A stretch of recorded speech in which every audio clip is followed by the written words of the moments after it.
সতগুরু আমার কানহা রসিয়া, সতগুরু আমার কানহা রসিয়া, সতগুরু আমার কানহা রসিয়া, শোনাই প্রেমের মিষ্টি বাঁশিয়া, শোনাই প্রেমের মিষ্টি বাঁশিয়া, তার প্রেমে আমায় বেঁধে রে,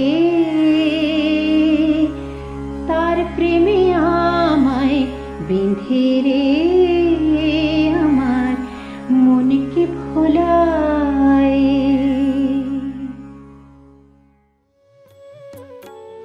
শ্রী গুরু ভাগবত দ্বিতীয় খণ্ড।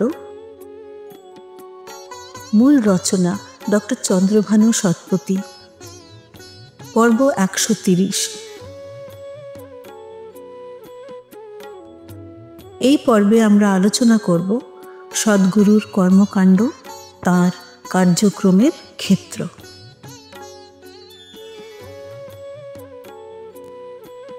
বিশ্বের সদ্গুরুর প্রতি এবং যারা প্রকৃত অর্থে জ্ঞান প্রদানের সহায়ক ভূমিকা পালন করেছেন তাহাদের সবাইকে আমাদের প্রণাম জানাই।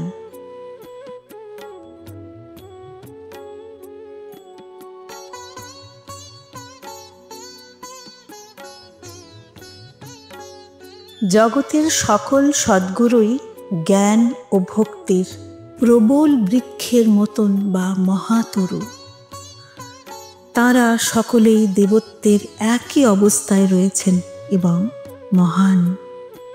তবুও তাদের কার্যকরী প্রয়োজনীয়তার পরিপ্রেক্ষিতে তারা বিভিন্ন জায়গায় জন্ম নেন। তারা কিছু ঐশ্বরিক নিয়ম অনুসরণ করে মানুষ এবং অন্যান্য জীবের সেবা করেন। ঈশ্বরের আদেশ বা ইচ্ছা অনুসরণ করে তারা বিভিন্ন দেশে বা স্থানে এবং বিভিন্ন সময়ে ধর্ম এবং জীবের সুরক্ষার জন্য তাদের নিঃস্বার্থ দায়িত্ব পালন করেন। তারা একজন ভক্তকে তার সামর্থ্য অনুযায়ী জগতের কল্যাণের কাজে লাগান। কিছু ভক্তদের তারা জ্ঞানের পথে নিয়ে যান এবং কিছু অন্যদের যোগীর অনুশীলনে প্রশিক্ষণ দেন। এছাড়া তারা গত জীবনের অপরিপক্ক আধ্যাত্মিক অনুশীলনকারীদের বা যোগভ্রষ্টদের নিজের কাছে আনেন এবং অস্তিত্বের ধার্মিক ও আধ্যাত্মিক উপায় সম্পর্কে জ্ঞান প্রদানের মাধ্যমে তাদের বিকশিত করেন, মানে দিব্য সুধাচার শেখান। সদ্গুরুকে ঘিরে অনেক প্রকাশ্য ও গোপন কর্মকাণ্ড সংগঠিত হয়।